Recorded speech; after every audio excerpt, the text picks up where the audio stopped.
HTML में कुछ और फॉर्मेटिंग टैग्स भी पाए जाते हैं, तो हम देख लेते हैं इसको। अ, अब यहाँ पे मार्क का टैग है। मार्क का टैग जो है बेसिकली यूज़ होता है, आप अपने जैसे डॉक्यूमेंट के अंदर कुछ टेक्स्ट को हाईलाइट करवाना चाहते हैं। अब जैसे आपने अगर आर्टिकल्स की वेबसाइट बनानी है तो आप उसमें मार्क का टैग भी यूज़ कर सकते हैं कि यूज़र्स की अट्रैक्शन गेन करने के लिए किसी पैराग्राफ के अंदर कोई वर्ड आपने हाईलाइट करवाना हो तो आप इजीली मार्क का टैग यूज़ कर सकते हैं। इसके बाद फिर हम देख लेते हैं स्मॉल का टैग। स्मॉल टैग जो होता है वो बेसिकली अगर आपने अपने पैराग्राफ में कुछ टेक्स्ट को स्मॉल करके शो करवाना हो तो आप स्मॉल का टैग यूज़ कर सकते हैं। हम इसका आउटपुट अभी देख लेते हैं। तो प्री फॉर्मेटेड टैग जो होता है, यानी प्री का टैग, ये बेसिकली यूज़ होता है कि अगर आपने अपने डॉक्यूमेंट में कुछ टेक्स्ट को शो करवाना है इसी तरह से जिस तरह से मैं इसमें डिफाइन करूँ। अब जैसे कि बिलफर्स आपने यहाँ पे प्री फॉर्मेटेड टेक्स्ट के बाद कुछ भी टाइप किया, ABCD फिर space the, this is another paragraph, तो अब मैं जिस तरह से इसमें टाइप करूँगा वैसे का वैसे ये ब्राउज़र पे डिस्प्ले करेगा। तो इसको हम चेक कर लेते हैं। जैसे हम इसको रिफ्रेश करेंगे तो अब यहाँ पे सबसे पहले आप ये देख लें कि हाईलाइटेड टेक्स्ट जो हमने यूज़ किया एक पैराग्राफ के अंदर, दिस इज हाईलाइटेड टेक्स्ट। अब जो मार्कर टैग हमने यहाँ पे इसके अंदर डिफाइन किया था तो ये टेक्स्ट पूरा का पूरा हाईलाइट हुआ हुआ है। अब इसके बाद फिर हमने यूज़ किया था स्मॉल टेक्स्ट। अब स्मॉल टेक्स्ट में क्या हुआ कि दिस इज पैराग्राफ के बाद अब ये दिस इज स्मॉल टेक्स्ट का मतलब हमने इस टेक्स्ट को एक स्मॉल टैग में यूज़ किया है तो इसका जो आउटपुट है वो स्मॉल आया। ठीक है, अब इसके बाद फिर हमने यूज़ किया है pre formatted tag.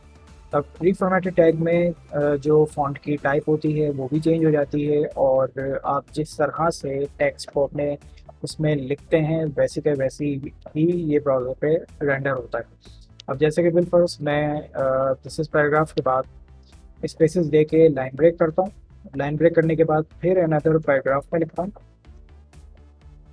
This is another para. आपने सेव किया। अब मैं जब इसको रिफ्रेश करूंगा तो आपके सामने वैसी का वैसी ही ये आउटपुट देगा जिस तरह से हमने यहाँ पे टाइप किया है। सही।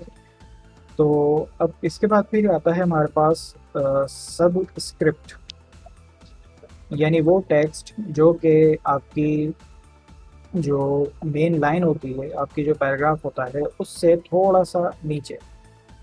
अब जैसे कि आपने यहाँ पे लिखा हुआ है दिस इज सब स्क्रिप्ट टेक्स्ट, तो इससे क्या हुआ है सब स्क्रिप्ट से कि आपको जो टेक्स्ट है जो नॉर्मल पैराग्राफ है उससे थोड़ा सा नीचे ये टेक्स्ट शो हो जाता है। इसकी जो है एग्जांपल वो मैं अभी आपको दिखाता हूँ। अब इसी तरह से जिस तरह से ये सबस्क्रिप्ट होता है ये नॉर्मल टेक्स्ट से थोड़ा सा नीचे शो हो रहा होता है, इसी तरह से यूज़ होता है सुपरस्क्रिप्ट। अब ये इसका अपोजिट है, ये नीचे है तो ये ऊपर आता है। ठीक है, इसकी एग्जांपल ये है। तो आप इसको इस तरह से भी इस्तेमाल कर सकते हैं। सुपर स्क्रिप्ट जो है वो डॉलर का जो साइन है वो ऊपर यूज़ हुआ हुआ है तो इसका मतलब ये है कि ये जो डिजिट्स हैं, डिजिट से पहले जो है मैंने यूज़ किया है आपका सुपर स्क्रिप्ट, तो ये डॉलर का साइन इस ज़ीरो से थोड़ा सा ऊपर आ रहा है। सही है।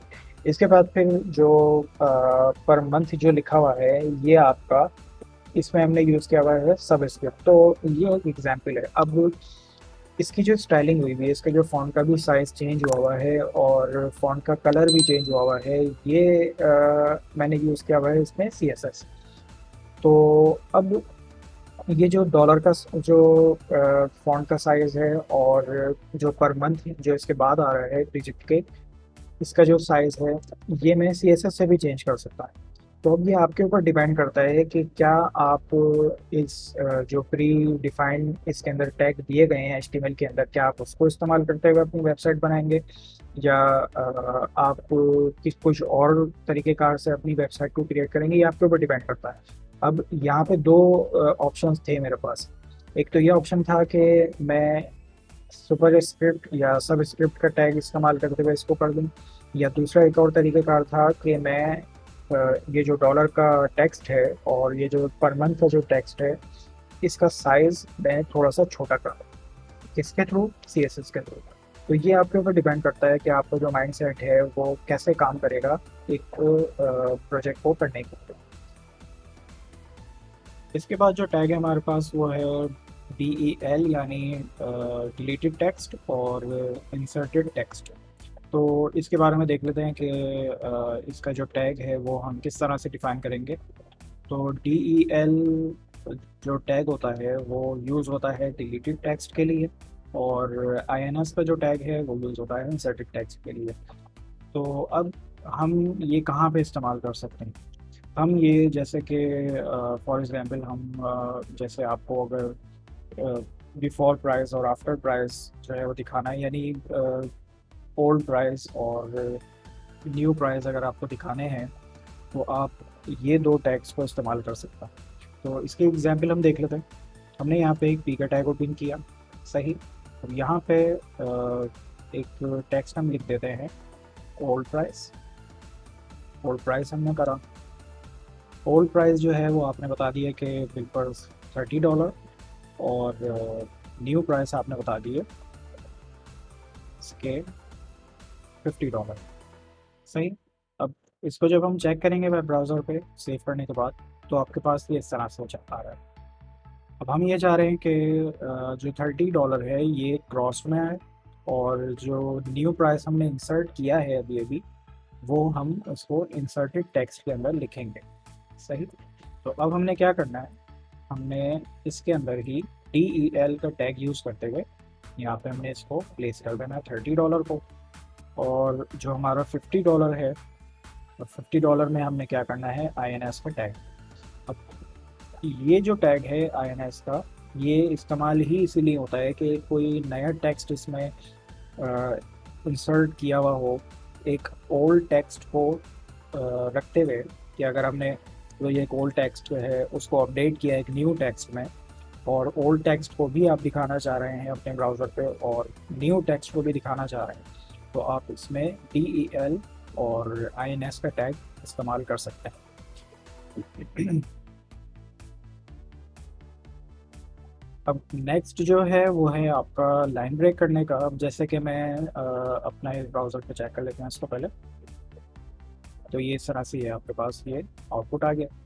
अब नेक्स्ट जो है वो हम ये देख लेते हैं कि अगर हमने इस लाइन के बाद लाइन ब्रेक करनी है, ठीक है, अगर हमें और स्पेसेस अगर हम इसमें देना चाहें इस पैराग्राफ के और इस पैराग्राफ के, तो वो हम कैसे दे सकते हैं। उसके लिए हम यूज़ करते हैं BR का एक टैग होता है, इसको हम ब्रेक कहते हैं। तो ब्रेक मतलब ये कि हम लाइन ब्रेक भी हम इसको कह सकते हैं कि हमने एक लाइन का ब्रेक देना हो।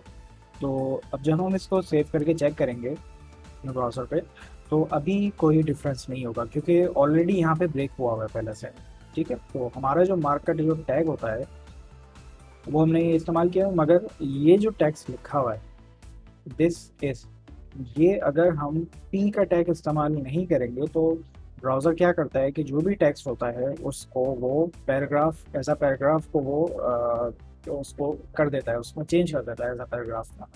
अगर हम इसके सोर्स कोड में जाके अगर इसको हम चेक करें तो हमारे पास ये पी के टैग में नहीं आया था। क्यों? क्योंकि हमने उसके अंदर पी का टैग डिफाइन ही नहीं किया। तो बाय डिफ़ॉल्ट ब्राउज़र क्या करेगा कि अगर हम पी का टैग इस्तेमाल नहीं करेंगे अपने काम के अंदर, तो वो क्या करता है कि उसके जो पैराग्राफ होता है उसमें ऑटोमेटिकली वो पी का टैग लगा देता है, मगर वो उसमें दिखाता नहीं, सही। तो अब हम ये चाह रहे हैं कि लाइन को ब्रेक करना, तो आपने एक और BR का टैग इसमें लगाया, सेव किया। तो हम इसको जब रिफ्रेश करके चेक करेंगे तो आपके पास एक लाइन ब्रेक हो जाएगी, सही। तो इसमें कोई लिमिट नहीं है कि आपने सिर्फ एक ही BR यूज़ करना है, 2 BR यूज़ करने हैं, आप जितने चाहे BR के टैग को इस्तेमाल कर सकते हैं। मैं इसको सेव किया, तो जितनी बार BR का टैग यूज़ होगा उतना ही जो है वो लाइन के स्पेसेस आएंगे, सही है। अब ये जो स्पेसेस आ रहे हैं, क्योंकि स्पेस भी एक कैरेक्टर होता है, जैसे ये कैरेक्टर्स है, तो इस वजह से ये सिलेक्शन इसकी आ रही है। सिलेक्शन असल में जो एम्प्टी जो स्पेस है उसकी ये सिलेक्शन आ गई, सही। तो ये हो गया आपका BR का टैग। अब BR का टैग जो है वो होता है सिंगल टैग। सिंगल टैग से मुराद क्या है कि आपका जो टैग होता है उसी के अंदर उसकी क्लोजिंग हो रही होती है। सही है। अब ये जैसे हमने ये टैग ओपन किया लेसन से, उसके बाद उसके बाद जो है हमने जो टैग के एलिमेंट हमने इसमें डिफाइन किया, हमने क्या कहा कि हमने बी आर का टैग लगाना है। तो उसके बाद फिर आपने क्या किया, इसके अंदर फॉरवर्ड स्लैश का एक कैरेक्टर इसमें हमने प्लेस कर दिया। अब इससे हुआ ये कि ये जो टैग है ये सिंगल टैग है। सही।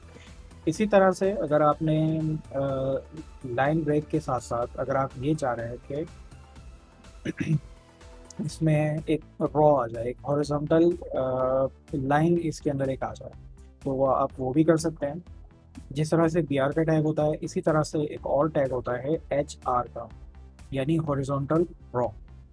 अब इसको हम चेक कर लेते हैं। सेव किया, ये देखा, ये पूरी एक रॉ आ रही है। इसको हम डिवाइडर भी कह सकते हैं कि आपने अगर एक कंटेंट को दूसरे कंटेंट के साथ डिवाइड करना है, उसको इस कंटेंट को अलग दिखाना है और इस कंटेंट को अलग दिखाना है, तो आप इजीली एच आर का जो टैग होता है वो आप इसमें इस्तेमाल कर सकते हैं। इसमें जिस तरह से हम बी आर का टैग को मल्टीपल इस्तेमाल कर रहे हैं, इसी तरह से हम एच आर के टैग को भी मल्टीपल वे में इस्तेमाल कर सकते हैं। जैसे ही हर जगह पे अगर मैं हर टैग के बाद इसमें मैं इस्तेमाल करूँगा, तो ये सेक्शन अलग हो गया, ये अलग हो गया। यानी आप यानी आपके ऊपर डिपेंड करता है कि आपको अपने जो डॉक्यूमेंट है उसको अंदर इसको कब इस्तेमाल करना है और कैसे इस्तेमाल करना है। तो ये है आपके फॉर्मेटिंग टैग्स।